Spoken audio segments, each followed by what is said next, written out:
إلهي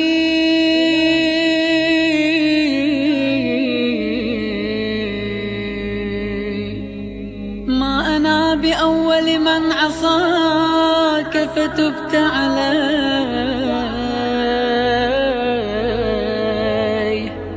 وتعرض لمعروفك فجدت علي يا مجيب المضطر يا كاشف الضار يا عظيم البر.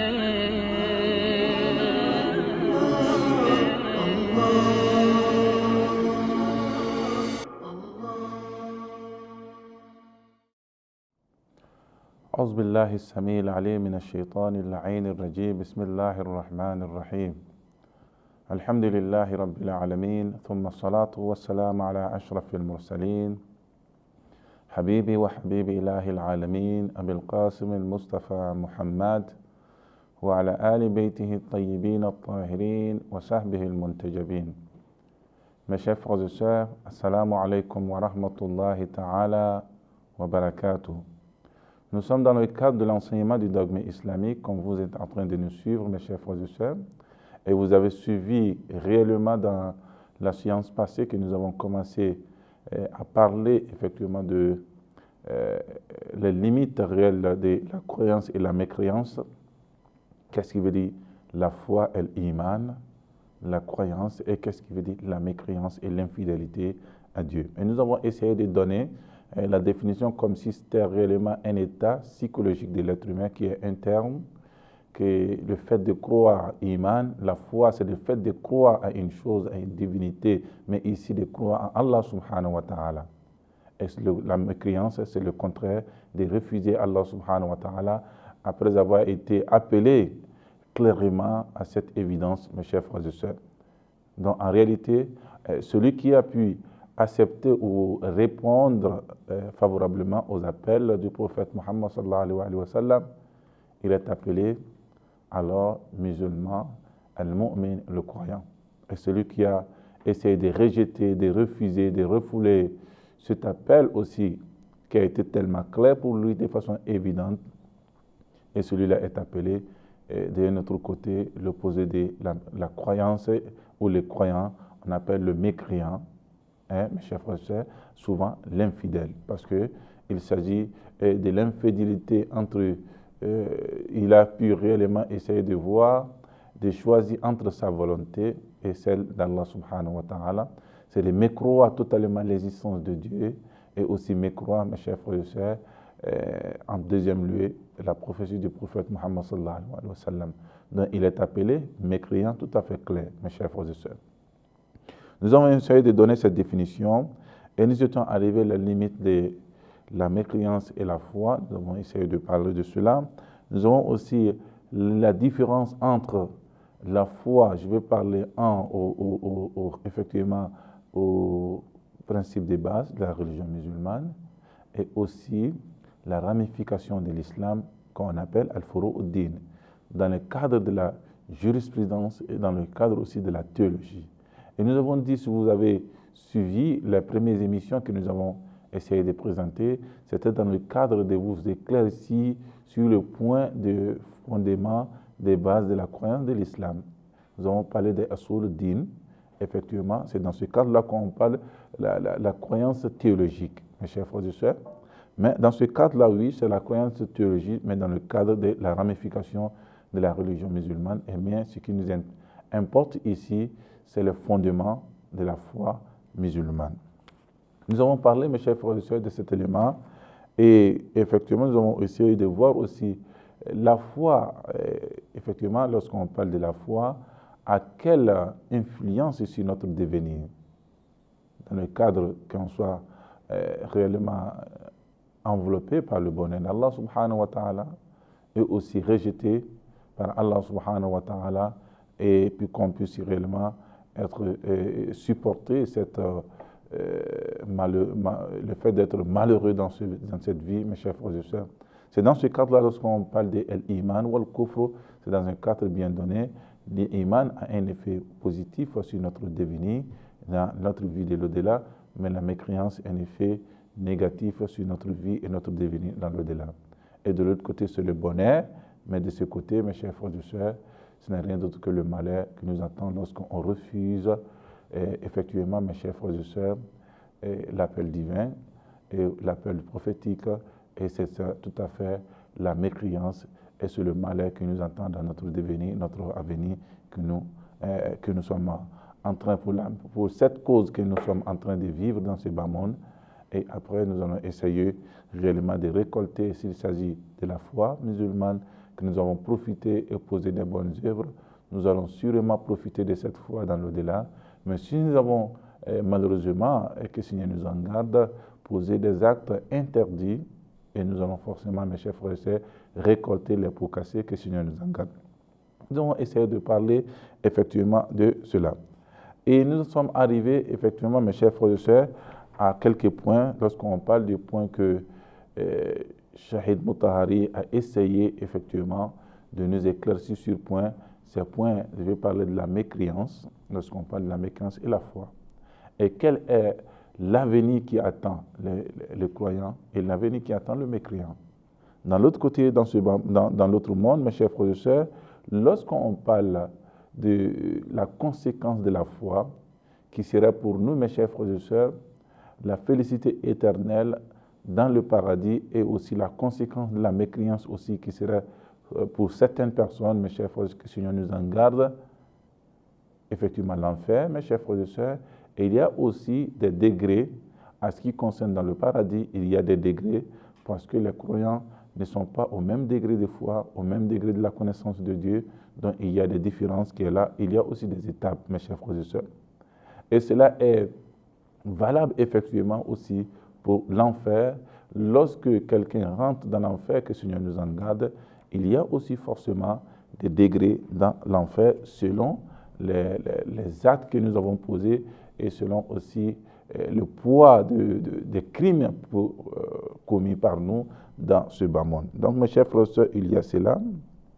Et celui qui réellement essaie de nier totalement l'existence de Dieu, après avoir connu cet appel prophétique qui est aussi très clair pour nous, qui a un rapport d'abord avec notre propre psychologie, le côté psychologique de l'être humain, aussi avec la raison, mais qui refuse catégoriquement, après avoir été évidente pour lui les preuves prophétiques, mes chers frères et sœurs, de pouvoir d'abord prouver l'existence de Dieu, qui refuse cela, et aussi, en deuxième lieu, il refusera effectivement la prophétie du prophète Muhammad sallallahu alayhi wa sallam, et celui-là ne va pas profiter réellement du paradis, de la félicité éternelle de Dieu, mes chers frères et sœurs. Cela est très important que nous puissions voir ce côté, qu'on puisse avoir cette croyance en l'existence de Dieu et au-delà de cette croyance, accepter la prophétie du prophète Muhammad sallallahu alayhi wa sallam. لبيك ذا العفو لبيك إني آت منك إليك لبيك اللهم لبيك إني عبد بين يديك. Effectivement, ces mécréances, ça ce n'est rien d'autre que le fait de la mécréance sur notre devenir dans l'au-delà.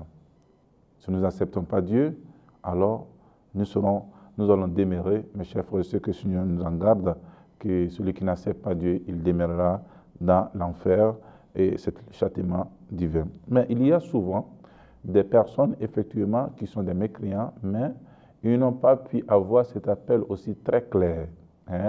Ils sont réellement des gens qui sont innocents dans cette vie, des opprimés à ce qui concerne réellement les appels prophétiques ne sont pas arrivés réellement au même niveau qu'il a par rapport à sa religion de base. La religion, s'il est chrétien, il faut que l'appel prophétique arrive au même niveau qu'il a dans la foi, dans la chrétienté. Donc, effectivement, lorsque vous regardez ce côté, mes chers frères et sœurs, il est important que celui-là, s'il n'a pas eu des preuves aussi très conséquentes, oui, qu'il met dans cette condition, Dieu va le juger, mais ce n'est pas aussi évident qu'il aille dans l'enfer s'il est réellement sincère dans tout ce qu'il fait dans le christianisme. Il était sincère. Mais je ne peux pas dire que quelque part, quand je parle de pluralisme religieux, non, c'est celui-là même qui n'a pas pu récolter réellement les enseignements du prophète Mohammed, où les enseignements, il n'a pas eu réellement le temps de vérifier ces enseignements empêchés par d'autres choses. Donc, c'est à lui, mes chers frères et sœurs, il est important, et vous allez essayer de voir avec nous que Dieu, il accorde là peut-être le paradis, et cela revient à Allah subhanahu wa ta'ala. Il y a aussi d'autres personnes, mes chers frères et sœurs, qui sont des bonnes personnes. Lorsqu'on parle des bonnes personnes, les gens qui posent des bonnes œuvres dans ces bas mondes. Il apporte le soutien moral et financier aux opprimés. Il aime la justice, il aime les autres semblables, etc., mais qui a refusé d'embrasser la religion musulmane. Donc, mes chers frères et sœurs, la foi réelle, lorsqu'il se la met dans ce bas monde, Allah subhanahu wa ta'ala, lorsqu'il meurt, dans son devenir, peut-être que Dieu va essayer avec l'acte qu'il a posé. C'est une bonne œuvre, mais en réalité, cette œuvre n'est pas accompagnée par un bon agent, c'est-à-dire que quelqu'un qui est animé par une bonne intention, qui est animé par cette foi. Parce que l'introduction d'une bonne œuvre selon l'idéologie islamique, ce n'est rien d'autre que la foi. Il faut avoir la foi et après essayer de poser des bonnes œuvres. Alladhina amanu wa amilu salihat. Ceux qui ont réellement essayé d'embrasser la religion musulmane par la foi, la croyance et aussi poser aussi des bonnes œuvres, mes chers frères et sœurs, cela est très important. Mais si nous essayons de poser des bonnes œuvres sans pourtant avoir de façon introductive la foi en Dieu, à l'existence de Dieu, accepter la prophétie du prophète Mohammed sallallahu alayhi wa sallam, mes chers frères et sœurs, nous ne profiterons pas réellement, comme nous devons profiter dans l'au-delà de nos bonnes œuvres que nous avons pu poser. Parce que l'œuvre n'est pas un soubassement, n'a pas de fondement. Et Allah subhanahu wa ta'ala, puisqu'il donne à celui qui pose des bonnes œuvres, il est juste dans tout ce qu'il fait, il rétribue tout celui-là même qui pose des bonnes œuvres dans ces bas mondes, il est juste, il aide les pauvres, il ne ment pas, etc., etc. Dieu va utiliser ces bonnes œuvres, mes chers frères et sœurs, de vraiment diminuer le châtiment, le poids des châtiments sur lui, d'abord dans la vie intermédiaire, et pas seulement la vie intermédiaire, aussi dans l'au-delà.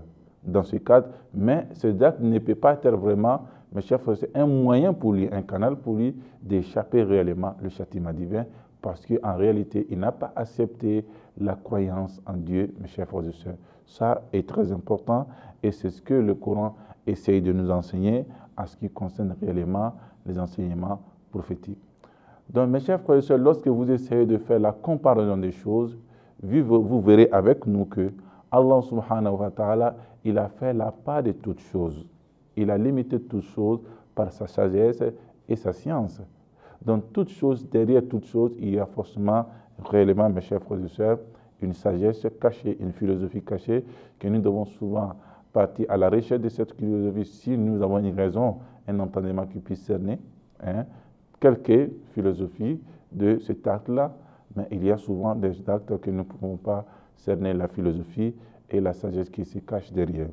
Il y a cet acte-là, mes chers frères et sœurs, nous le faisons réellement par obéissance à Allah subhanahu wa ta'ala, et c'est ce qu'on appelle al-umur at-ta'abbudiyya fi din. C'est-à-dire que les choses, par servitude, par obéissance, nous avons entendu de la part d'Allah subhanahu wa ta'ala, sami'na wa ata'na, nous l'avons entendu et nous devons réellement s'y plier et obéir à cet appel divin d'Allah subhanahu wa ta'ala.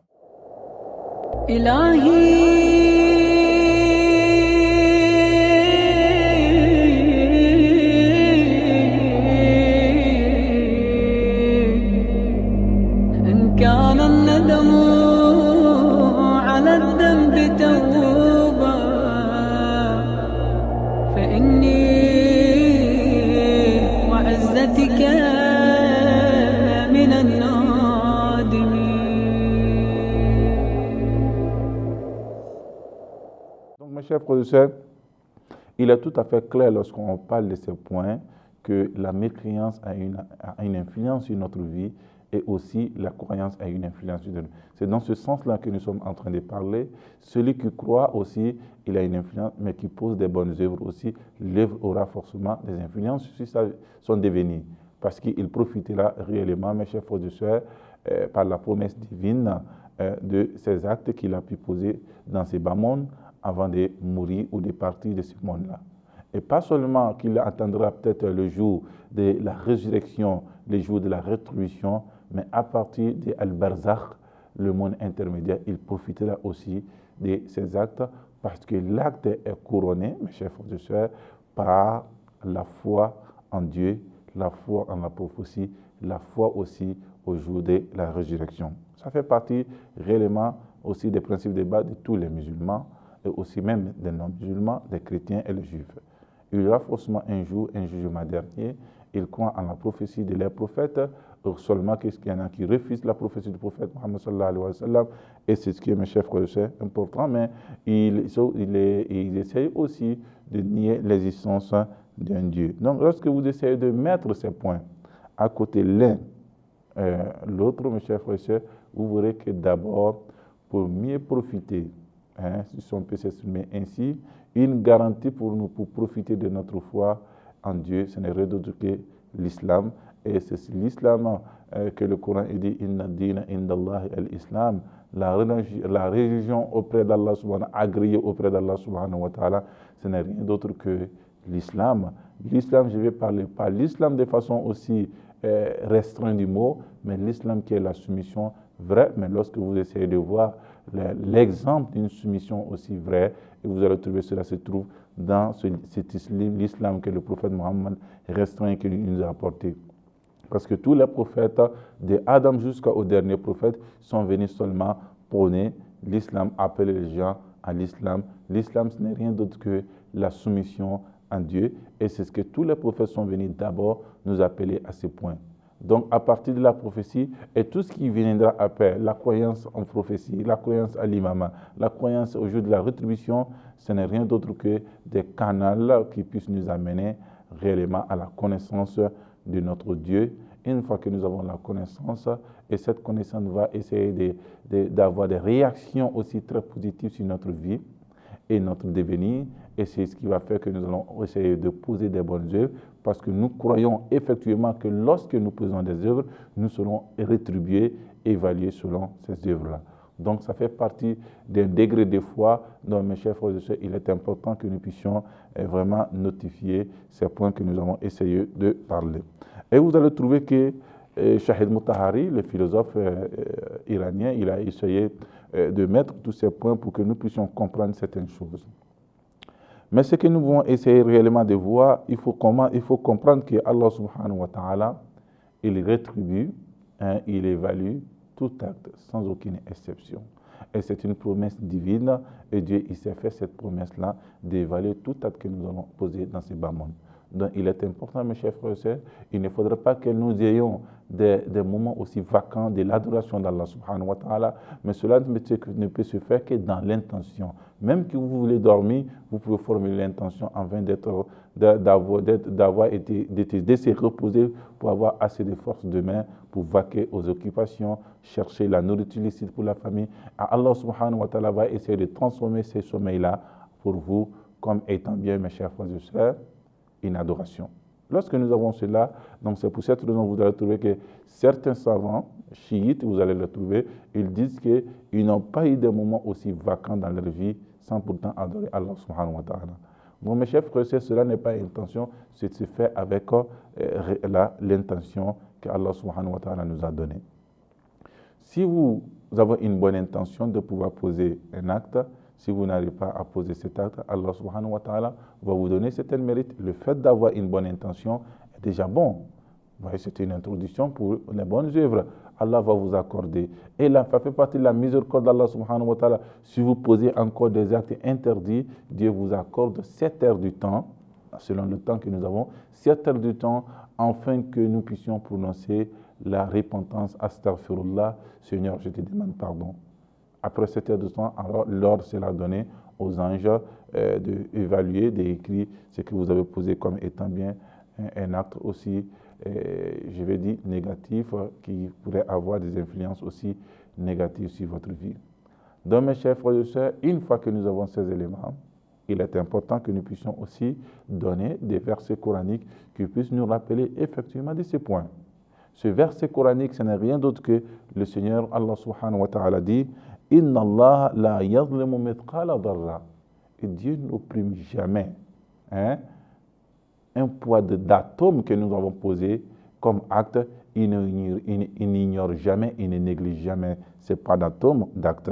Wa in takun hasana yudha'ifaha. Ça fait partie de sa miséricorde. Lorsque vous posez une bonne œuvre, il puisse réellement doubler cet acte, tripler, quadrupler, etc.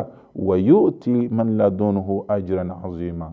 Ce n'est pas seulement qu'il rétribue réellement, il double, mais il donne encore à partir de sa sagesse plus que ça. Allah subhanahu wa ta'ala, il est sage, il a une clémence très ample et cette clémence réellement nous couvre lorsque nous posons seulement que des bonnes œuvres et lorsque nous avons seulement que des bonnes intentions envers Allah subhanahu wa ta'ala ou aussi de poser des bonnes œuvres, mes chers frères et sœurs. Donc il est important que nous puissions réellement essayer de voir et ces points concernant Allah subhanahu wa ta'ala, la mécréance et la foi. Une fois que nous avons ce point, cela veut dire que, mes chers frères et sœurs, nous sommes préparés à profiter réellement de nos actes ou à récolter les actes commis qui sont des interdits ou de profiter réellement de nos actes positifs qui sont des bonnes œuvres, mes chers frères et sœurs. Donc sur ce, je tiens d'abord à vous remercier d'avoir prêté attention à moi pour ce sujet, parce que c'est un sujet aussi d'une importance capitale. Et aussi, je vous dis, Inch'Allah, pour la prochaine fois, Assalamu alaikum wa rahmatullahi ta'ala wa barakatuh.